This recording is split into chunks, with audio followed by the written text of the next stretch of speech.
Hey there! In this video, I will show you exactly how to redeem Amazon gift card. First of all, open up the Amazon app.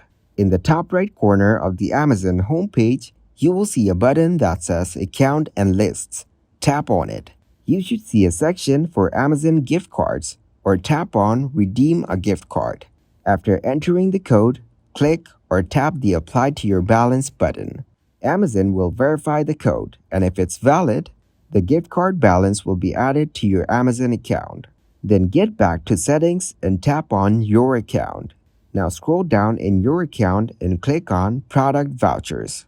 After that, click to redeem another product voucher, for which you have to simply enter claim code and then add it to your Amazon account. Once you've successfully redeemed your Amazon gift card, you can use the balance to make purchases on Amazon. During the checkout process, the gift card balance will be automatically applied to your order total. Thank you very much for watching, and don't forget to like the video and subscribe to the channel.